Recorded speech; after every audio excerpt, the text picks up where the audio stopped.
दोस्तों आज के इस वीडियो में हम difference between bacteria and viruses के बारे में जानने की कोशिश करेंगे। यानी इस वीडियो के द्वारा हम इस बात का पता लगाएंगे कि आखिर बैक्टीरिया और वायरसेस में क्या अंतर होता है। तो चलिए स्टार्ट करते हैं आज का ये इंटरेस्टिंग वीडियो और जानते हैं difference between bacteria and viruses. दोस्तों आप लोगों को अपने जीवन में कभी न कभी बीमारियों का सामना ज़रूर करना पड़ा होगा। दोस्तों क्या आपको पता है कि आपको ये जो भी बीमारियां होती हैं उसके लिए डिफरेंट टाइप्स के बैक्टीरिया या डिफरेंट टाइप्स के वायरसेस जिम्मेदार होते हैं। दोस्तों ये बैक्टीरिया और वायरस जब हमारे शरीर में प्रवेश कर जाते हैं तो हमारे शरीर में ये डिफरेंट टाइप्स की डिजीज़ यानी बीमारियों को फैलाने का काम करते हैं। दोस्तों आज के इस वीडियो में हम लोग इन्हीं बैक्टीरिया और वायरसों के बारे में जानने की कोशिश करेंगे और उनमें क्या अंतर होता है, क्या डिफरेंस होता है, इन सब बातों को विस्तार से जानने की कोशिश करेंगे। तो चलिए स्टार्ट करते हैं आज का ये इंटरेस्टिंग और नॉलेजफुल वाला वीडियो जिसमें हम लोग डिफरेंस बिटवीन बैक्टीरिया और वायरस के बारे में स्टडी करेंगे। तो चलिए स्टार्ट करते हैं आज का ये इंटरेस्टिंग वीडियो। दोस्तों बैक्टीरिया और वायरस में सबसे बड़ा डिफरेंस ये है कि साइंटिस्टों के द्वारा बैक्टीरिया को लिविंग बींग्स यानी सजीव माना गया है, जबकि वायरसेस को नॉन लिविंग यानी निर्जीव माना गया है और सजीव दोनों माना गया है, यानी निर्जीव और सजीव के बीच की कड़ी मानी गई है। दोस्तों बैक्टीरिया जितने भी इस दुनिया में पाए जाते हैं उन सबको लिविंग बींग्स माना जाता है, लेकिन जितने भी वायरस इस धरती पे प्रेजेंट हैं उन सबको लिविंग और नॉन लिविंग्स के बीच का कनेक्शन माना जाता है, बीच की कड़ी मानी जाती है। तो इस तरह से बैक्टीरिया लिविंग्स होते हैं लेकिन वायरसेस लिविंग और नॉन लिविंग के बीच का कनेक्शन होता है, बीच की कड़ी होती हैं। इसी तरह से बैक्टीरिया और वायरस में एक और बहुत बड़ा डिफरेंस होता है कि बैक्टीरिया सेलुलर होते हैं यानी कोशिकीय होते हैं, जबकि वायरस एसेलुलर यानी अकोशिकीय होते हैं। इसका मतलब ये हुआ कि बैक्टीरिया का शरीर कोशिकाओं का यानी सेल का बना होता है, लेकिन इस धरती पे जितने भी वायरस पाए जाते हैं उनके शरीर के ऊपर उनका शरीर कोई भी सेल से नहीं बना होता है, यानी उनकी पूरी की पूरी बॉडी विदाउट सेल होती है, जिसको ए सेलुलर बॉडी या ए सेलुलर बॉडी अकोशिकीय शरीर कहा जाता है।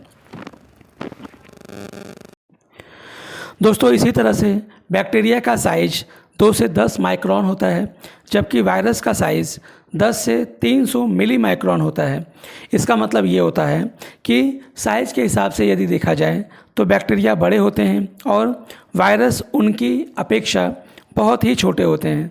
दोस्तों इस धरती पे जितने भी बैक्टीरिया पाए जाते हैं उनका साइज वायरस से बड़ा होता है, जो कि माइक्रोन में होता है, लेकिन जितने भी वायरस इस धरती पे पाए जाते हैं उनका साइज मिली माइक्रोन यानी माइक्रोन से बहुत छोटा साइज होता है।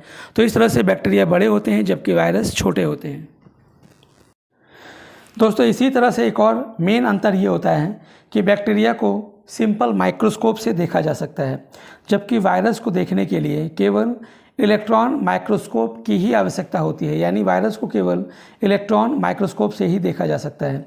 दोस्तों जैसा कि अभी आपने जाना कि बैक्टीरिया का साइज वायरस के साइज से बड़ा होता है, इस वजह से बैक्टीरिया को तो हम सिंपल माइक्रोस्कोप से देख सकते हैं, लेकिन वायरस को देखने के लिए हमको सिंपल माइक्रोस्कोप की आवश्यकता नहीं होती है, क्योंकि उससे हमको ये दिखाई ही नहीं देगा। वायरस को देखने के लिए इलेक्ट्रॉन माइक्रोस्कोप की ज़रूरत पड़ती है।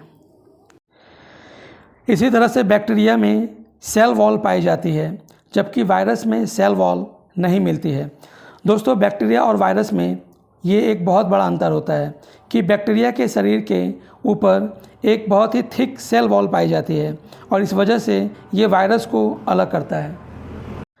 दोस्तों जैसा कि आप इस चित्र में देख पा रहे होंगे, ये एक साइनोबैक्टीरिया है और इस साइनोबैक्टीरिया के चारों तरफ एक ग्रीन कलर का सेल वॉल आपको दिखाई दे रहा होगा। दोस्तों बैक्टीरिया के बॉडी के ऊपर सेल वॉल अनिवार्य रूप से प्रेजेंट होती है, यानी हर तरह के बैक्टीरिया में ये सेल वॉल पाई जाती है। दुनिया के हर प्रकार के बैक्टीरिया में ये सेल वॉल प्रेजेंट होती है, लेकिन वहीं पर यदि हम वायरस को देखें तो वायरस के बॉडी के ऊपर किसी भी प्रकार की कोई भी सेल वॉल नहीं होती है। तो इस तरह से बैक्टीरिया और वायरस में ये भी एक अंतर होता है कि बैक्टीरिया में सेल वॉल होती है जबकि वायरस में सेल वॉल नहीं होती।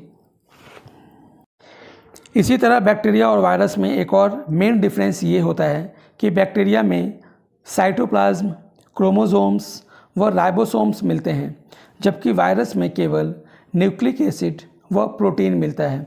तो इस तरह से देखा जाए तो बैक्टीरिया और वायरस के इंटरनल स्ट्रक्चर्स को देखने के बाद भी हमको ढेर सारे डिफरेंसेस दिखाई देते हैं।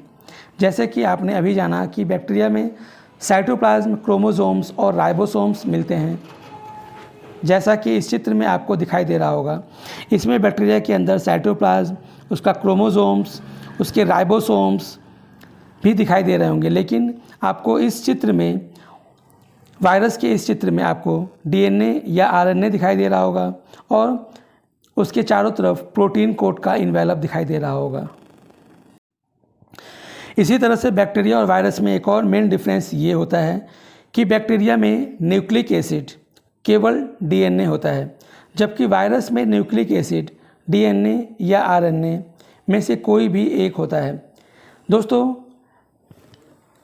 वायरस को छोड़ करके दुनिया में जितने भी लिविंग बींग्स हैं उन सब का न्यूक्लिक एसिड डीएनए से बना होता है, लेकिन वायरस का जो न्यूक्लिक एसिड होता है उसमें या तो डीएनए होता है या आरएनए होता है। जैसे कि इस बैक्टीरिया के चित्र में भी आपको दिखाई दे रहा होगा, इसमें उसके बॉडी के अंदर डीएनए प्रेजेंट होते हैं, लेकिन वायरस के बॉडी के अंदर या तो डीएनए होता है या आरएनए होता है। तो इस तरह से बैक्टीरिया और वायरस में एक और मेन डिफरेंस ये होता है। इसके अलावा एक और मेन डिफरेंस ये होता है कि बैक्टीरिया फ़िल्टर पेपर से छानने पर आसानी से छन जाते हैं, लेकिन वायरस को यदि फ़िल्टर पेपर से छाना जाए तो वो फ़िल्टर पेपर से पार होकर के बाहर निकल जाते हैं। तो इस तरह से बैक्टीरिया को हम फ़िल्टर पेपर से छान सकते हैं, लेकिन वायरस को हम सिंपल फ़िल्टर पेपर से नहीं छान सकते हैं। दोस्तों, इसी तरह से बैक्टीरिया सहजीवी, परजीवी, मृतजीवी या स्वतंत्र रूप से भी मिलते हैं। यानी बैक्टीरिया एक ऐसा लिविंग बींग्स होता है जो कि किसी दूसरे जीव के साथ सहजीवी रूप में या किसी दूसरे जीव के ऊपर परजीवी के रूप में, मृतजीवी के रूप में या फ्री फॉर्म में भी पाया जा सकता है, जबकि वायरस केवल अविकल्पी परजीवी होते हैं। इसका मतलब ये हुआ कि बैक्टीरिया किसी दूसरे जीव के साथ सहजीवी के रूप में भी रह सकता है, किसी दूसरे लिविंग बींग्स के बॉडी के ऊपर उसको हानिकारक प्रभाव डालते हुए परजीवी के रूप में भी रह सकता है, या कोई लिविंग बींग्स यदि मर गया हो तो उसकी डेड बॉडी को डिकम्पोज करने के लिए भी मृतजीवी के रूप में भी रह सकता है, या तो बैक्टीरिया फ्री फॉर्म में भी मिट्टी में, हवा में, पानी में या और भी कहीं पाया जा सकता है। जबकि वायरस केवल अविकल्पी परजीवी होते हैं, यानी किसी दूसरे होस्ट सेल के अंदर ही वो ग्रो कर पाते हैं। यदि वो उस होस्ट सेल के बॉडी से बाहर निकल जाएं तो वो लिविंग बीइंग की प्रॉपर्टी को शो नहीं कर सकते हैं। इसी तरह से बैक्टीरिया और वायरस में एक और मेन डिफरेंस ये है कि बैक्टीरिया या तो लाभदायक हो सकते हैं या तो हानिकारक हो सकते हैं। इसका मतलब ये हुआ कि बैक्टीरिया लिविंग बींग्स के लिए यूज़फुल हो सकते हैं या लिविंग बींग्स के लिए हार्मफुल हो सकते हैं, जबकि वायरस लिविंग बींग्स के लिए केवल हार्मफुल ही होते हैं। दोस्तों, बैक्टीरिया कुछ ऐसे भी दुनिया में पाए जाते हैं जो लिविंग बींग्स के लिए बहुत ही ज़्यादा इंपॉर्टेंट रोल प्ले करते हैं, जैसे कि दही को जमाने के लिए लैक्टोबैसिलस बैक्टीरिया।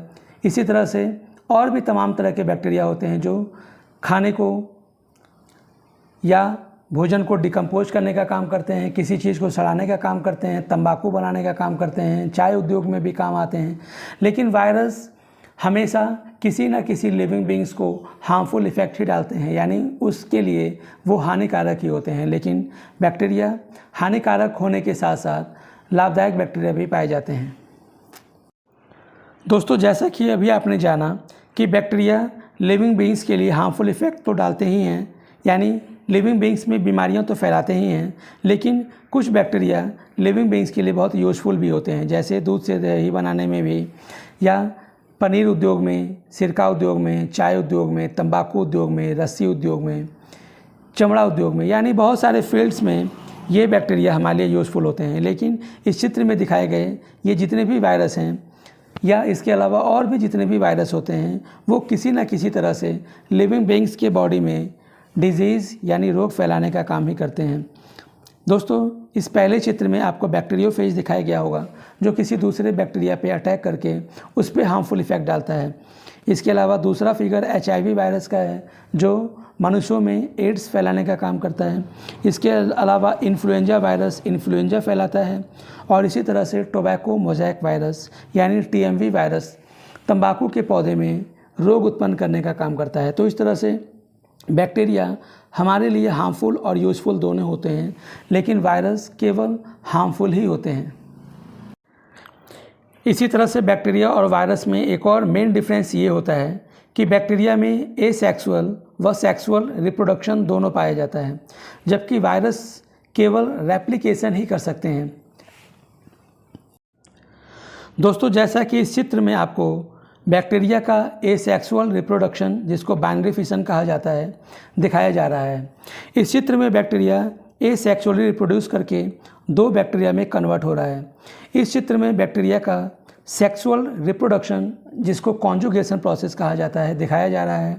इस कॉन्जुगेशन प्रोसेस के थ्रू बैक्टीरिया सेक्सुअली रिप्रोड्यूस करता है। लेकिन वायरस में देखा जाए तो वायरस केवल रेप्लिकेशन प्रोसेस से ही अपने नंबर को इंक्रीज कर सकते हैं। जैसे कि इस चित्र में दिखाया गया है, इसमें बैक्टीरियोफेज वायरस बैक्टीरिया के ऊपर अटैच हुआ है, उसके बॉडी में एंटर किया है, उसके बॉडी में अपने आप को मल्टीप्लाई यानी रेप्लिकेट करता है, और उसके बाद से उसके बॉडी से बाहर आ जाता है। तो इस तरह से वायरस केवल रेप्लिकेशन प्रोसेस से ही अपनी नेक्स्ट जनरेशन को प्रोड्यूस कर सकते हैं, लेकिन बैक्टीरिया एसेक्सुअल और सेक्सुअल रिप्रोडक्शन दोनों कर पाते हैं। दोस्तों, इसी तरह से बैक्टीरिया और वायरस में एक और मेन डिफरेंस है, और वो ये है कि बैक्टीरिया कोशिका के अंदर स्वतंत्र रूप से या प्रयोगशाला में सभी जगह रिप्रोडक्शन कर सकते हैं, जबकि वायरस केवल होस्ट सेल में ही रिप्रोडक्शन कर सकते हैं। दोस्तों, जैसा कि आप इस चित्र में देख पा रहे हैं, ये बैक्टीरिया फ्री रूप में यानी स्वतंत्र रूप से अपने आप को रिप्रोड्यूस कर पा रहा है, और एक बैक्टीरिया से 2 बैक्टीरिया में कन्वर्ट हो पाता है।